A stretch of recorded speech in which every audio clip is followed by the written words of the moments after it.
Assalamualaikum warahmatullahi wabarakatuh. Halo teman-teman, bagaimana kabarnya? Semoga tetap semangat belajar ya.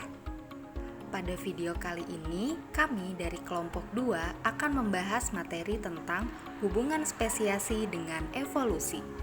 Kelompok 2 terdiri dari Afisaila Seftiana, Eva Sepia, Sulistiawati, Titi Ida Hodijah, dan Zahrina Yanti.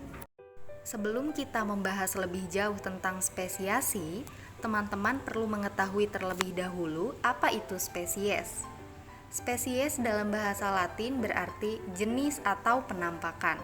Spesies ini merupakan unit dasar untuk memahami apa itu biodiversitas. Spesies adalah suatu kelompok organisme yang hidup bersama di alam bebas, dapat mengadakan perkawinan secara bebas, dan dapat menghasilkan anak yang fertil dan bervitalitas sama dengan induknya. Secara umum, terdapat 6 konsep spesies. Yang pertama, konsep spesies biologis, yaitu menekankan isolasi reproduktif. Isolasi reproduktif ini adalah kemampuan anggota suatu spesies untuk saling mengawini satu sama lain, tetapi tidak dengan anggota spesies yang lainnya. Yang kedua yaitu konsep spesies morfologis. Konsep spesies morfologis menekankan pada perbedaan anatomi yang dapat terukur antar spesies. Sebagian besar spesies yang diidentifikasi oleh para ahli taksonomi itu telah dikelompokkan menjadi spesies terpisah berdasarkan kriteria morfologinya.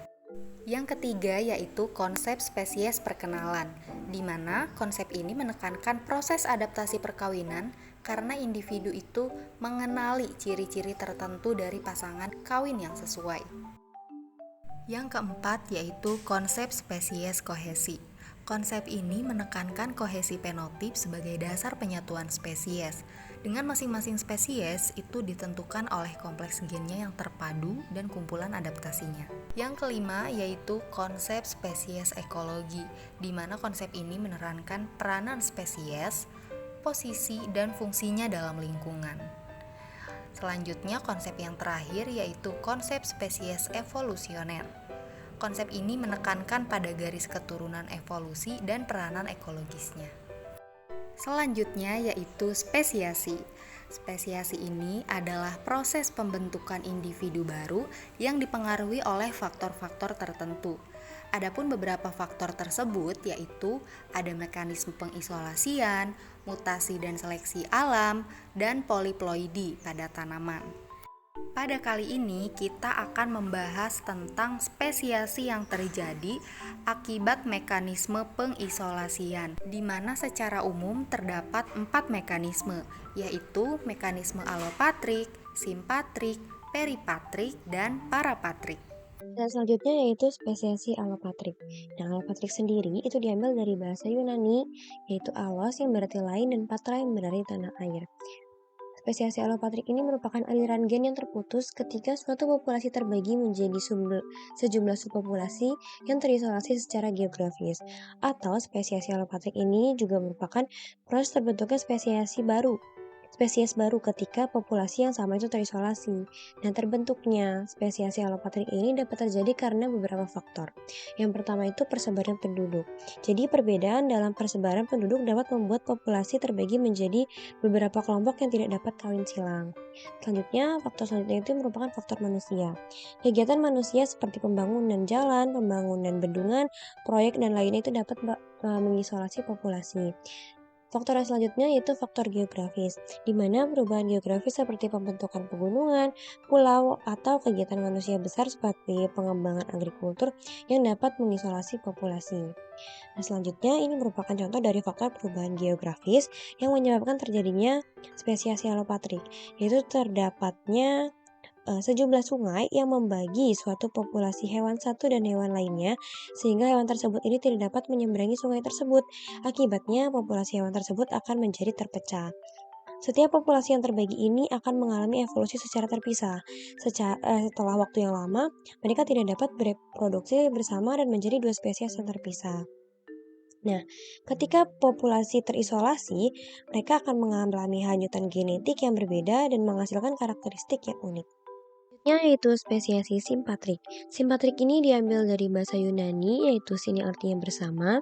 Spesiasi ini merupakan spesiasi yang terjadi dalam populasi yang hidup di area geografis yang sama.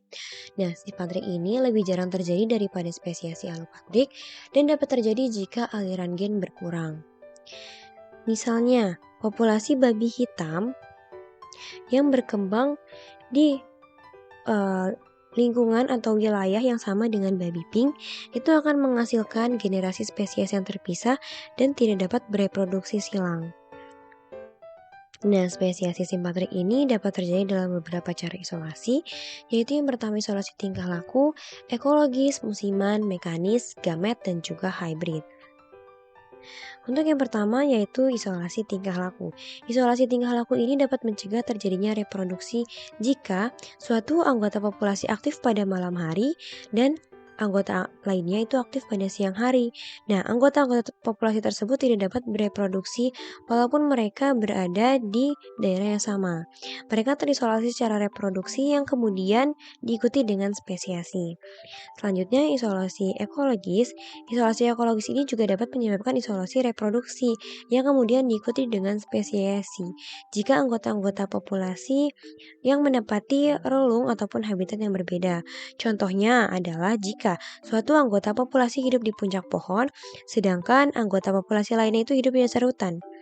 Kedua anggota populasi tersebut tidak menempati daerah yang sama, tetapi tidak dapat melakukan reproduksi karena tidak dapat bertemu. Isolasi selanjutnya yaitu isolasi mekanis, yang terjadi pada hewan-hewan atau tumbuhan yang reproduksinya dihambat oleh letak atau struktur alat kelamin yang tidak sesuai dengan pasangannya, meskipun mereka berasal dari satu spesies. Contohnya, itu sangat tidak mungkin bagi seekor anjing Chihuahua dan anjing Great Dane jika mereka melakukan reproduksi karena mereka memiliki perbedaan struktur atau letak alat kelamin yang menjadi penghalang terjadinya kopulasi pada mereka. Nah, selanjutnya itu isolasi musiman yang merupakan isolasi yang disebabkan oleh perbedaan masa aktif reproduksi anggota-anggota populasi dalam 1 tahun. Isolasi ini terjadi ketika dua subspesies disilangkan secara buatan untuk menghasilkan keturunan atau hybrid, tetapi di alam keduanya akan menghasilkan gamet-gamet pada waktu yang berbeda. Contohnya, beberapa spesiasi hewan, misal pada kucing. Kucing memiliki masa birahi yang berbeda-beda, yang menyebabkan mereka mengalami isolasi musiman karena disebabkan oleh perbedaan masa aktif reproduksinya. Selanjutnya yaitu isolasi gamet.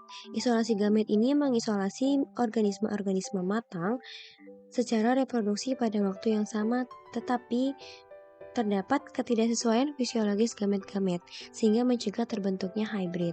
Contoh isolasi gamet ini ada pada serbuk sari yang gagal menempel pada kepala putih. Selanjutnya yaitu isolasi hybrid. Isolasi hybrid ini terjadi ketika dua organisme yang berbeda melakukan perkawinan, tetapi zigot hybrid yang terbentuk itu gagal berkembang mencapai tingkat kematangan seksual. Contohnya itu ada pada kuda betina yang melakukan reproduksi dengan kedelai jantan dan menghasilkan spesies lain yaitu banggal. Isolasi hybrid ini terjadi ketika organisme yang berbeda melakukan perkawinan dan menyebabkan zigot yang hybrid dan gagal terbentuk dan gagal berkembang mencapai tingkat kematangan seksual. Dan kalaupun mampu berkembang mencapai tingkat kematangan seksual, individu hybrid yang terbentuk itu tidak fertil atau steril. Selanjutnya yaitu adalah materi spesiasi peripatrik. Nah, spesiasi ini merupakan mode spesiasi alopatrik dan terjadi ketika salah satu populasi terisolasi dan memiliki individu yang sedikit. Dalam spesiasi ini, ukuran populasi yang kecil akan membuat spesiasi besar-besaran lebih mungkin terjadi akibat isolasi geografis karena pergeseran genetik sehingga terjadi lebih cepat pada populasi kecil. Gambar di samping merupakan kronologi temporal isolasi reproduktif berkembang untuk menghasilkan spesies baru. Sama halnya dengan spesiasi parapatrik, yaitu terjadi populasi asli, tahap awal spesiasi, evolusi reproduksi, isolasi, kemudian menghasilkan spesies baru. Pada gambar pertama, yaitu dapat dilihat bahwa lalat buah di pulau ini tidak hanya terisolasi secara geografis dari kerabatnya di daratan, namun hanya beberapa larva yang selamat dari perjalanan mengerikan hingga akhirnya menghuni pulau tersebut. Gambar kedua ini adalah gen langka yang mampu bertahan hidup. Karena gen langka yang bertahan hidup ini akan menyebabkan sedikit variasi dalam proses perkawinan. Nah, penyebab lainnya adalah adanya sedikit perbedaan pada bentuk alat kelamin prianya. Contohnya adalah ini merupakan efek dari pendiri. Lalu selanjutnya yaitu adalah lebih banyak perubahan. Nah, seiring bertambahnya populasi pulau, ciri-ciri reproduksi unik di pulau tersebut mengakibatkan serangkaian perubahan yang disebabkan oleh seleksi seksual. Nah, lalat ini juga akan mengalami seleksi alam yang menguntungkan individu yang lebih cocok dengan iklim dan makanan di pulau tersebut. Lalu gambar yang terakhir yaitu setelah beberapa generasi, lalat pulau menjadi terisolasi secara reproduktif dari lalat daratan sehingga spesiasi peripatri pun telah terjadi.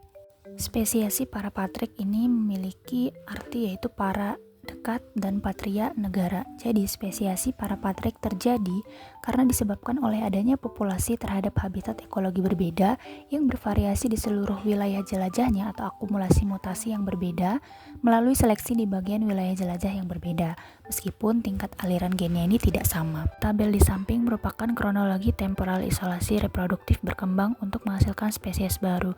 Jadi yang pertama ada populasi asli, kemudian ada tahap awal spesiasi, kemudian terjadi evolusi, reproduksi, dan isolasi, lalu menghasilkan spesies baru.